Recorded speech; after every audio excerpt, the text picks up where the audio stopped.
नमस्ते, म Devdatta Pant bright life academy YouTube च्यानलमा सबैलाई हार्दिक स्वागत छ। हामी चाहिँ तपाईँको फाइनेन्सियल म्यानेजमेन्ट अथवा इसेन्सियल अफ फाइनेन्सको बारेमा कुरा गरिरहेका छौँ। त्यो भित्र पनि हामी कस्ट अफ क्यापिटलको बारेमा कुरा गरिरहेका छौँ। योभन्दा अघिल्लो पार्टहरूमा हामीले तपाईँको कस्ट अफ डेब्ट आफ्टर ट्याक्स केडिटी, त्यसै गरी कस्ट अफ चाहिँ तपाईँको preferred stock KP, cost of equity KS र केएस र केई निकाल्न सिकिसकेका छौँ। र आज हामीले तपाईँको बिजनेसमा एउटा डेब्ट मात्रै पनि हुँदैन, प्रिफर्ड स्टक मात्रै पनि हुँदैन, कमन स्टक मात्रै पनि नभएर सबैको मिक्सअप हुन्छ।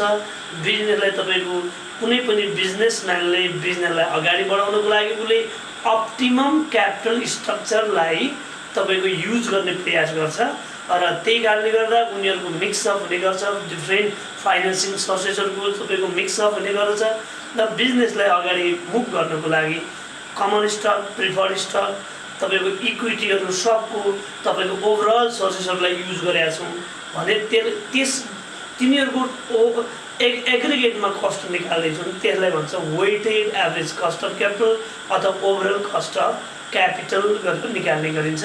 त्यसैको बारेमा आज हामी कहाँ इक्जाम्पल र तपाईँको फर्मुला लिएर आएको छौँ। हेरौँ, सबभन्दा पहिला weighted average cost of capital WACC निकाल्नको लागि WD times KDT plus WP times KP plus WS times KS. यहाँ तीनवटा पार्ट छ। एउटा चाहिँ यो छ डब्लुडी र केडिटी, एउटा डब्लुपी र केपी, एउटा डब्लुएस र केएस। तीनवटा कुरा छ।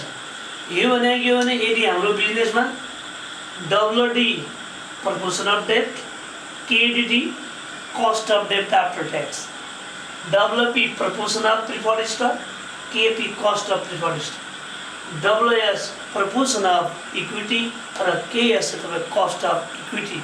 यसरी चाहिँ तपाईँको यदि हाम्रो बिजनेसमा तीनवटा सोर्सेसबाट तपाईँको बिजनेसलाई अगाडि मुभ गरिरहेको छ भने यो फर्मुला युज हुनेछ। यदि बिजनेसमा एउटा डेब्ट, एउटा तपाईँको कमन स्टक, तपाईँको डेब्ट र प्रिफर्ड स्टक मात्रै युज गरेको छ नि यो फर्मुला होला। यदि बिजनेसमा तपाईँको डेब्ट र त्यसै गरी प्रिफर्ड स्टक, इन्टरनल इक्विटी र एक्सटर्नल इक्विटी गरेको छ नि यो फर्मुला होला। अब हामी कहाँ तपाईँको फर्मुला हामी आफै बनाउन सक्छौँ। के युज गरेको छ त बिजनेसलाई अगाडि मुभ गर्नको लागि भनेर फर्मुला हामी त्यसरी बनाउनेछौँ। तपाईँ by the way preferred stock र कमन स्टक मात्रै भयो भने तपाईँ के त डब्लुएससी भने के त WP times KP plus WS times KS मात्रै पनि होला। भन्न खोजे हामीले के बुझ्नु पर्ला त भने बिजनेसमा कुन कुन स्रोतहरूबाट हामीले तपाईँको क्यापिटललाई कलेक्सन गरेका छौँ, रेज गरेका छौँ भन्ने हामीले बुझ्यौँ भने यो फर्मुला बनाउनु कुनै आपत हुँदैन। मेन कुरो त के हो, केडिटी कसरी निकाल्ने, केपी कसरी निकाल्ने, केएस कसरी निकाल्ने, केई कसरी निकाल्ने। योभन्दा अघिल्लो दुईवटा पार्टमा तपाईँलाई राम्ररी हेर्नुभयो भने त्यसको आइडिया आफै आइहाल्छ। अब हामीले चाहिँ तपाईँको यसमा डब्लुडी भने वेट अफ डेब्ट अथवा प्रपोर्सन अफ डेब्ट हो। मैले डब्लुडीको मात्रै लेखेँ। त्यो डब्लुपी भने वेट अफ प्रिफर्ड स्टक अथवा proportion of preferred stock. W चाहिँ तपाईँको डब्लुएस भनेको तपाईँको वेट अफ चाहिँ तपाईँको कमन स्टक अथवा प्रपोर्सन अफ कमन स्टक लेखौँला। डब्लुडी निकाल्नु पऱ्यो भ्याल्यु अफ डेब्ट अपन चाहिँ टोटल भ्याल्यु अफ तपाईँको क्यापिटल भनेर लेखौँला।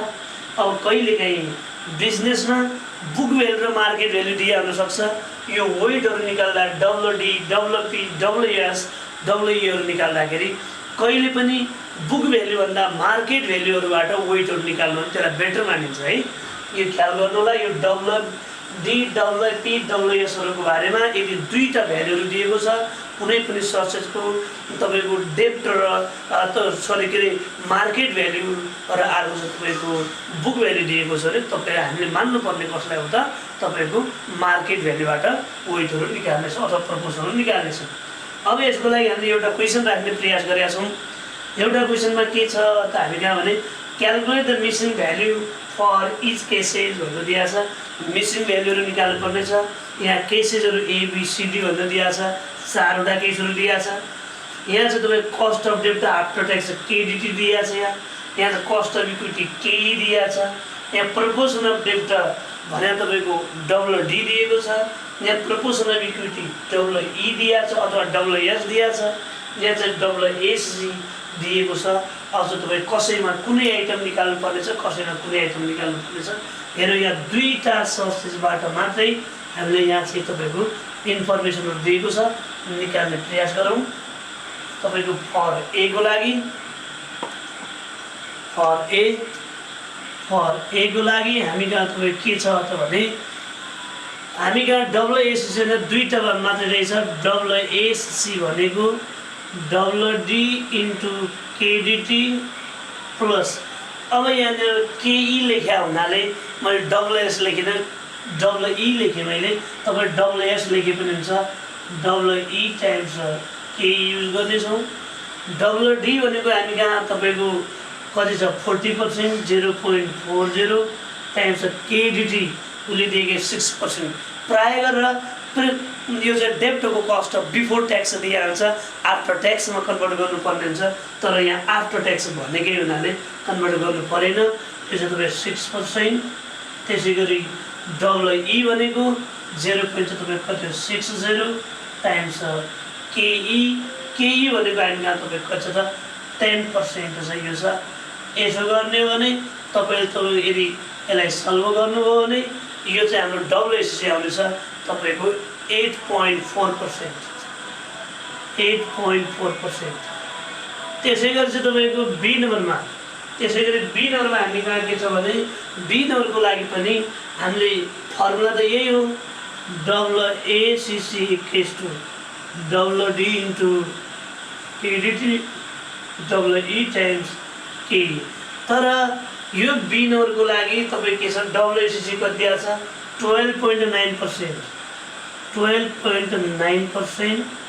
एक WD भनेको 0.30 त्यति बेला KDT भने हामी कहाँ तपाईँको निकाल्नु पर्नेछ, KDT निकाल्नु पर्नेछ।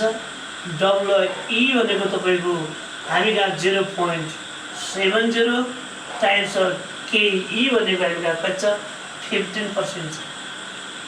अब एउटा कुरा हामी कहिले पनि के बुझौँला, यो वेटहरूको सम 0.40 र 0.60 को सम कति छ 1, 0.30 र 0.70 को सम चाहिँ कति छ 1, 0.20 र 0.80 को सम चाहिँ कति छ 1।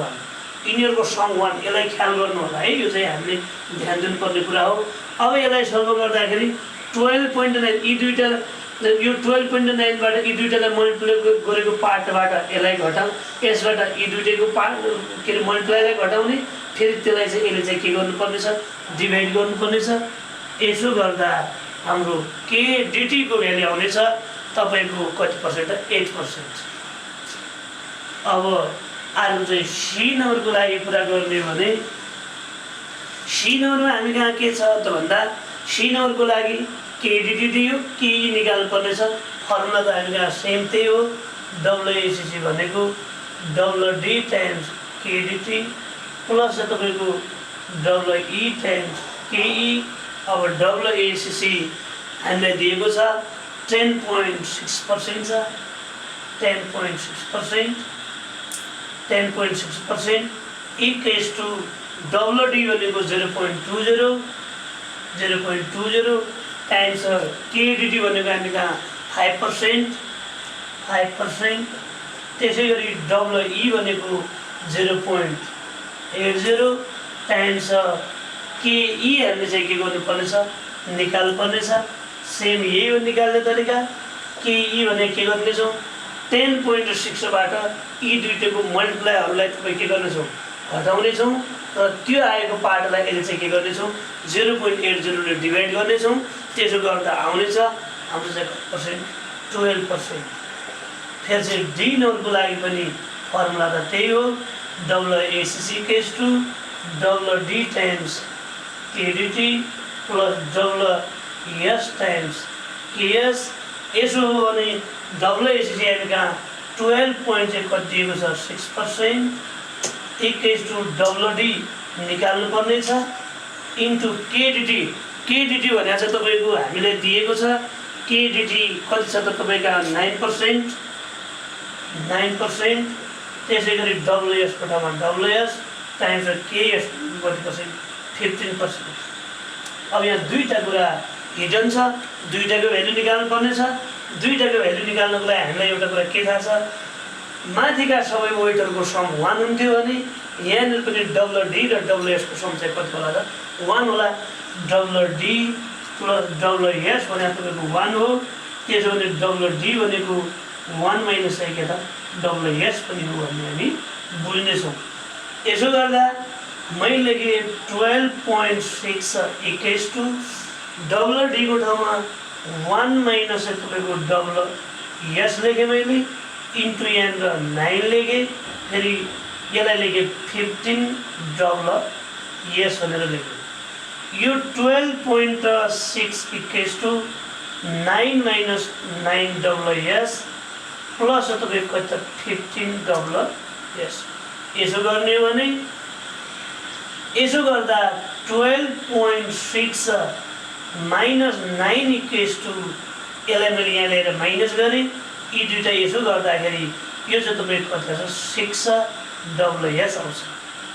यसलाई अगाडि बढाउने हो भने यो भनेको तपाईँको 3.6 इक्वल्स टु 6 डब्लुएस आउँछ। यसो गर्दा तपाईँको डब्लुएस भनेको 3.6 अपन चाहिँ 6 गर्नुहुन्छ भने यो 0 पोइन्ट कति होला 6 0 चाहिँ तपाईँको यो आउनेछ डब्लुएसको भ्यालु। अब डब्लुएस त्यति आयो भने डब्लुडी भनेको 1 माइनस डब्लुएस हो, 1 माइनस 0.60 भनेको 0 पोइन्ट चाहिँ कति होला 40। यसरी तपाईँको डब्लुएस र डब्लुडी पनि हामी निकाल्न सक्नेछौँ। अब क्वेसन नम्बर 2 लाई हेर्ने हो भने क्वेसन नम्बर 2 मा हामी कहाँ के छ त भने assume that company has 8 million डेब्ट। हामी कहाँ डेब्ट चाहिँ तपाईँको 8 मिलियन छ, 12 मिलियन चाहिँ के छ इक्विटी। गिभनमा हामीले लेख्यौँ, यो इक्जाममा आएको क्वेसन पनि हो है, तपाईँको भ्याल्यु अफ डेब्ट ₹1 8 मिलियन, त्यसै गरी 12 million equity, value of equity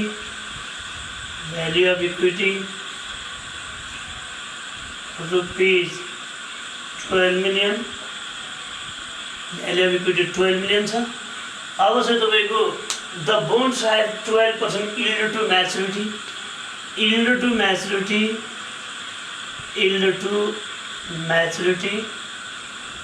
YTM और KD, yield to maturity और KD भने तपाईँको कति पर्सेन्ट छ 12% छ। And the stock is expected to pay 8,40,000 expected dividend D1 भनेको ₹8,40,000 8,40,000 चाहिँ एक्सपेक्टेड डिभिडेन्ड छ। The growth rate of dividend has been 8% र constant growth rate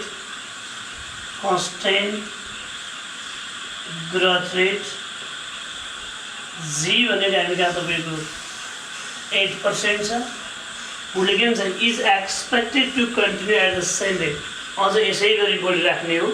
find the cost of capital भन्छ, if tax rate 40%, tax rate तपाईँको 40% र cost of capital भने अहिले बिजनेसको टोटलको भन्नु खोजे हो, weighted average cost of capital WACC निकाल्नु पर्नेछ। Weighted average cost of capital WACC निकाल्नु पर्नेछ। अब यसको लागि त दुईटा सोर्सेस भयो भनेर बुझ्नु पर्यो, एउटा डेब्ट एउटा इक्विटी, फेरि कुरो त्यही हो। अब हामी कहाँ तपाईँको यसो हो भने यसको फर्मुला त हामी कहाँ के हो WACC weighted average cost of capital WD into KDT plus WS into KS लेख्नु। तपाईँ WE इन्टु KE लेखिदिन्छ, नो प्रब्लम। अब यहाँनिर यी सबै निकाल्नको लागि WD निकाल्नको लागि प्रपोर्सन अफ डेब्ट अथवा वेट अफ डेब्ट निकाल्नको लागि हामी कहाँ डेब्टमा टोटल रुपियाँ कति छ 8 million divided by 8 million divided by चाहिँ तपाईँको टोटल क्यापिटल कति छ त डेब्ट 8 छ इक्विटी 12 गऱ्यो भने जम्मा छ तपाईँ कति 20 मिलियन चाहियो रहेछ भने यो 0.1 क्या त 40 चाहिँ क्या त वेट अफ डेब्ट अथवा प्रपोर्सन अफ डेब्ट त्यसैले वेट अफ इक्विटी डब्लुएस भने तपाईँ कति त टोटल इक्विटीको भ्यालु चाहिँ तपाईँको 12 million divided by total value चाहिँ कति हो 20 मिलियन यसो गर्दा यो चाहिँ कति आउँछ 0.1 कति आउँछ 60 चाहिँ यो आउँछ अब यहाँका कस्ट अफ डेब्ट त छ केडी त छ तर यो भनेर तपाईँ बिफोर ट्याक्स हो नि त पहिला चाहिँ हामीले चाहिँ के निकाल्नु पर्यो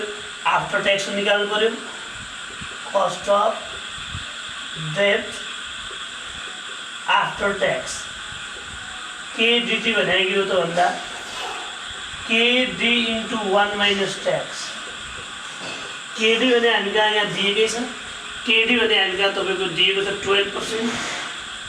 12% टाइम्स 1 माइनस ट्याक्स ट्याक्स भने 0.40 1 माइनस 0.40 12 टाइम्स 0.60 यसो गर्ने हो 12 टाइम्स 0.60 गर्ने भने यो चाहिँ 7.2% कस्ट अफ डेब्ट आफ्टर ट्याक्स आउँछ कस्ट अफ इक्विटी चाहियो अब कस्ट अफ इक्विटी के एस भने के त के एस भने D1 अपन P0 प्लस जी अब कहिलेकाहीँ ग्रोथ रेट नदिन सक्छ है यो मात्रै पनि फर्मुला नसक्छ डिभिडेन्ड पनि P0 पनि हुनसक्छ अब ग्रोथ रेट एकै डिभिडेन्ड ग्रोथै हुँदैन भने त त्यही हुनु पऱ्यो नि त डिभिडेन्ड पनि चाहिँ तपाईँको P0 मात्रै होला तर अहिले ग्रोथ छ डिभिडेन्ड हामी कहाँ कति छ 8 लाख चाहिँ कति 40,000 8,40,000 डिभाइडेड P0 भनेको हामी कहाँ तपाईँको अब करेन्ट सेलिङ प्राइस यति त भन्ने छैन अनि टोटल प्राइस चाहिँ कति होला त त्यो 12 मिलियन होला भनेर बुझौँ करेन्ट सेलिङ प्राइस दिएको छ त्यसलाई लेखौँ होइन टोटल भ्यालुलाई नै लेखौँ 12 मिलियन प्लस जी भनेको 0.08 यसो 8,40,000 पनि 12 लाख प्लस तपाईँको 0.08 गर्ने हो भने यो तपाईँको कति आउँछ 15%। अब निकाल्नुहोस् यहाँ मजाले डब्लुडी भने तपाईँको कति 0.40 टाइम्स केडिटी भने तपाईँको कति 7.2% डब्लुएस भनेको 0.60 टाइम्स केएस भने तपाईँको कति 15%। यसो गर्नुहुन्छ भने हाम्रो डब्लुएससी आउँछ डब्लुएससी तपाईँको कति 11 तपाईँको कति 11.8। ओके अब यसै गरी तपाईँको अरू पार्टहरू पनि बनाउनु होला नजाने कुराहरू सोध्नु होला। ओके हस् धन्यवाद।